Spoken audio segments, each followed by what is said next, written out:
ओम शांति। आज की मुरली है 11 मई 2026 की।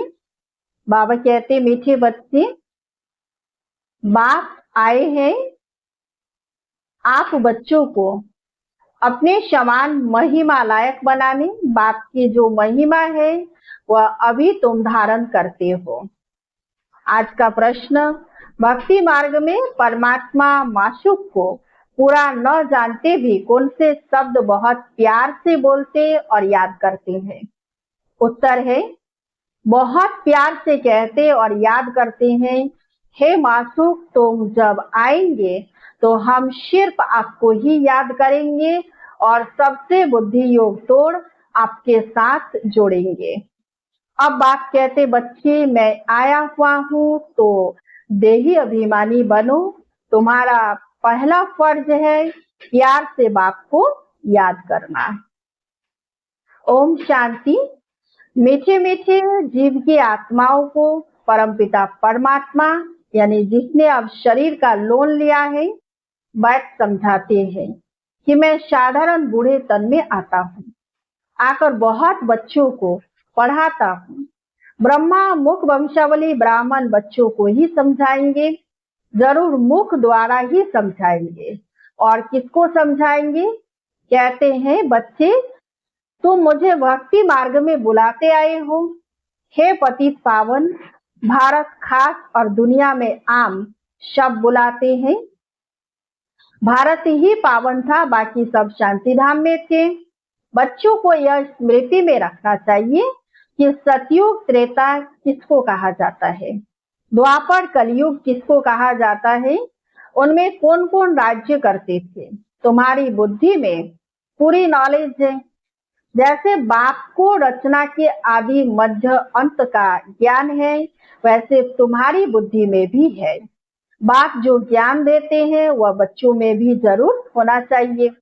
बाप आकर बच्चों को आप समान बनाते हैं। जितनी बाप की महिमा है उतनी बच्चों की है।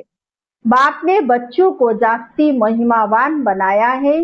हमेशा समझो कि शिव बाबा इन द्वारा सिखाते हैं। आत्मा ही एक दो से बात करती है, परंतु मनुष्य देह अभिमानी होने के कारण समझते हैं फलाना पढ़ाता है।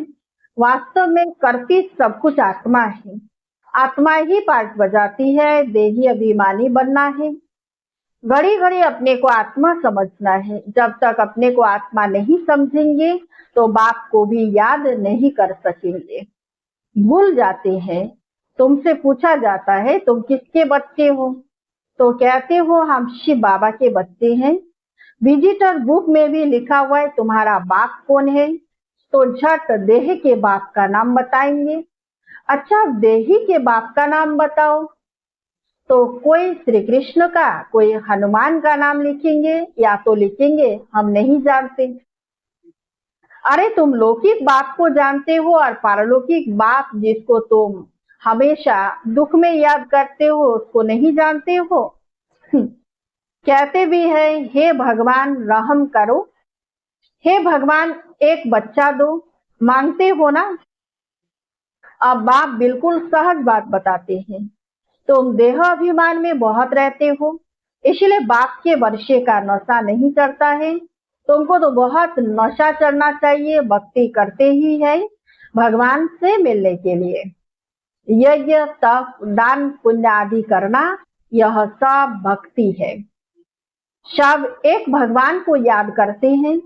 बाप कहते हैं मैं तुम्हारा पतियों का पति हूँ, बापों का बाप हूँ। सब बाप भगवान को जरूर याद करते हैं।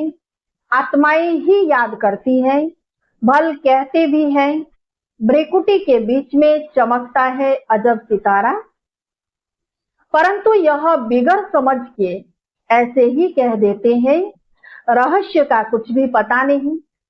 तुम आत्मा को ही नहीं जानते हो तो आत्मा के बाप को कैसे जान सकेंगे? दीदार तो होता है भक्ति मार्ग वाला। भक्ति मार्ग में पूजा के लिए बड़ा बड़ा लिंग रख देते हैं, क्योंकि अगर बिंदी का रूप दिखाएं तो कोई समझ न सके। यह है महीन बात। परमात्मा, जिसको अखंड ज्योति स्वरूप कहते हैं, मनुष्य कहते हैं, उनका कोई बहुत बड़ा रूप है। ब्रह्म समाजी मठ वाले ज्योति को परमात्मा कहते हैं। दुनिया में यह किसी को पता नहीं है, उनका कोई बहुत बड़ा रूप है कि परमपिता परमात्मा बिंदी है तो मूंझ पड़े हैं। बच्चे भी कहते हैं बाबा किसको याद करें, हमने तो सुना था वो बड़ा लिंग है, उनको याद किया जाता है, अब बिंदी को कैसे याद करें। अरे तुम आत्मा भी बिंदी हो, बाप भी बिंदी है, आत्मा को बुलाते हैं, वह जरूर यहाँ ही आकर बैठेंगे। भक्ति मार्ग में जो साक्षात्कार आदि होता है, यह है सब भक्ति। भक्ति भी एक ही नहीं करते, बहुतों को भगवान बना दिया है। भगत जो भक्ति करते रहते हैं उनको भगवान कैसे कहेंगे। अगर परमात्मा सर्वव्यापी कहते हैं तो फिर भक्ति किसकी करते हैं। सभी भिन्न प्रकार की भक्ति करते हैं। बात समझाते हैं, बच्चे ऐसे मत समझो कि हमको अनेक वर्ष जीना है, अभी समय बहुत नजदीक होता जाता है। निश्चय रखना है, बाबा को ब्रह्मा द्वारा स्थापना करनी है। बाप खुद कहते हैं, मैं इस द्वारा तुमको सृष्टि के आदि मध्य अंत का राज बताता हूँ। गाते भी है, ब्रह्मा द्वारा स्थापना, यह नहीं जानते कि नई दुनिया को विष्णुपुरी कहा जाता है, अर्थात विष्णु के दो रूप राज्य करते थे। किसी को पता नहीं कि विष्णु कौन है। तुम जानते हो कि यह ब्रह्मा सरस्वती ही, फिर विष्णु के दो रूप लक्ष्मी नारायण बन पालना करते हैं। ब्रह्मा द्वारा स्थापना, विष्णुपुरी अर्थात स्वर्ग की फिर पालना करेंगे। तुम्हारी बुद्धि में आना चाहिए, बाप ज्ञान का सागर है, मनुष्य सृष्टि का बीज रूप है। वह इस ड्रामा के आदि मध्य अंत को जानते हैं, वही पतित पावन है। जो बाप का धंधा है वही तुम्हारा है। तुम भी पतित से पावन बनाते हो। दुनिया में एक बाप के 3-4 बच्चे होंगे, कोई बच्चा बहुत ऊंचा चढ़ा हुआ होगा, कोई बिल्कुल नीचे होगा। यहाँ तुमको बाप एक ही धंधा सिखाते हैं कि तुम पतितों को पावन बनाओ। सबको यह लक्ष्य दो कि शिव बाबा कहते हैं मुझे याद करो। गीता में श्री कृष्ण भगवान वाक्य लिख दिया है, तुमको समझाना है। भगवान तो निराकार पुनर्जन्म रहित है, बस यही भूल है। अभी तुम बच्चे श्री कृष्णपुरी के मालिक बन रहे हो। कोई राजधानी में आते हैं, कोई प्रजा में। श्री कृष्णपुरी कहा जाता है क्योंकि श्री कृष्ण सभी को बहुत ही प्यारा है। बच्चे प्यारे लगते हैं ना, बच्चों का भी माँ बाप से प्यार होता है। प्यार सारा बिखर जाता है जब अब बात समझाते हैं, तुम अपने को शरीर मत समझो, घड़ी घड़ी अपने को आत्मा निश्चय करो, आत्म अभिमानी बनो। बाप भी निराकार है, यहाँ भी शरीर लेना पड़ता है समझाने के लिए, बिगर शरीर तो समझा नहीं सकेंगे। तुमको तो अपना शरीर है, बाबा फिर लोन लेते हैं, बाकी इसमें प्रेरणा आदि की बात नहीं। बाप खुद कहते हैं मैं यह शरीर धारण कर बच्चों को पढ़ाता हूँ, क्योंकि तुम्हारी आत्मा जो अभी तमोप्रधान बन गई है उनको शतोप्रधान बनाना है। गाते भी है, पतित पावन आओ, परंतु अर्थ नहीं समझते। अभी तुम समझते हो बाप कैसे आकर पावन बनाते हैं, यह भी तुम जानते हो। सतयुग में सिर्फ हमारा ही छोटा झाड़ होगा, तुम स्वर्ग में जाएंगे। बाकी जो इतने खंड है उनका नाम निशान नहीं होगा। भारत खंड ही स्वर्ग होगा। परमपिता परमात्मा ही आकर हेवन की स्थापना करते हैं। अभी हेल है, प्राचीन भारत खंड ही है जहाँ देवताओं का राज्य था, अभी नहीं है। उन्होंने यहाँ मंदिर है, चित्र है, तो भारत की ही बात हुई। यह कोई भी भारतवासी की बुद्धि में नहीं आता। कि भारत स्वर्ग था। यह लक्ष्मी नारायण मालिक थे और कोई खंड नहीं था। अब तो अनेक धर्म आ गए हैं। भारतवासी धर्म भ्रष्ट कर्म भ्रष्ट बन गए हैं। श्री कृष्ण को श्याम सुंदर कह देते हैं, परंतु अर्थ नहीं समझते। बरोबर यह सांवरा था ना, कहते हैं श्री कृष्ण को सर्प ने डसा तो सांवरा हो गया। अब वह तो सतयुग का प्रिंस था, कैसे काला हो गया। अभी तुम यह बात समझते हो। श्री कृष्ण के माँ बाप भी अभी पढ़ रहे हैं। माँ बाप से उत्तम श्री कृष्ण गाया हुआ है। माँ बाप का कोई नाम नहीं है, नहीं तो जिस माँ बाप से ऐसा बच्चा पैदा हुआ वह माँ बाप भी प्यारे होने चाहिए, परंतु नहीं। महिमा सारी राधे कृष्ण की है, माँ बाप की कुछ है ही नहीं। तुम्हारी बुद्धि में ज्ञान है, ज्ञान है दिन, भक्ति है रात। अंधियारी रात में ठोकरे खाते रहते हैं। अभी तुम बच्चों को समझाया जाता है, घर में रहो या सर्विस भी करते रहो, कोई को भी समझाओ। तुम आधा कल्प के आशिक हो, एक मासूक के। भक्ति मार्ग में सभी उनको याद करते हैं तो आशिक ठहरे ना, परंतु मासूक को पूरा जानते नहीं है। याद बहुत करते हैं। हे मासूक, तुम जब आएंगे तो हम सिर्फ आपको ही याद करेंगे और सबसे बुद्धि योग तोड़ आपके साथ जोड़ेंगे। ऐसे तो गाते थे ना, परंतु बाप से हमको क्या वर्षा मिलता है यह किसी को भी पता नहीं है। अब बाप समझाते हैं तुम देही अभिमानी बनो, बाप को याद करना तुम बच्चों का पहला फर्ज है। बच्चा हमेशा बाप को, बच्ची माँ को याद करती है। हम जिनस है ना, बच्चा समझता है बाप का वारिस बनेंगे, बच्ची थोड़े ही कहेगी वह तो समझते हमको पियर घर से ससुर घर जाना है। अब तुम्हारा निराकार और साकार पियर घर है, बुलाते भी है, हे परमपिता परमात्मा रहम करो, दुख हरो, सुख दो, हमें लिबरेट करो, हमारा गाइड बनो। परंतु उसका अर्थ बड़े बड़े विद्वान आचार्य भी नहीं जानते हैं। बाप तो सर्व का लिबरेटर है, वही सबका कल्याणकारी है। बाकी वह अपना ही कल्याण नहीं कर सकते तो औरों का क्या करेंगे। यहाँ बाप कहते मैं गुप्त आता हूँ, खुदा दोस्त की कहानी सुनी है ना। अब यह पुल है कलयुग और सतयुग के बीच का, उस पार जाना है। अब खुदा तो बाप है, दोस्त भी है, माँ पिता शिक्षक का पाठ भी बजाते हैं। यहाँ तुमको साक्षात्कार होता है तो जादू जादू कह देते हैं। साक्षात्कार तो नोधा भक्ति वालों को भी होते हैं, बहुत तीखे भक्त होते हैं।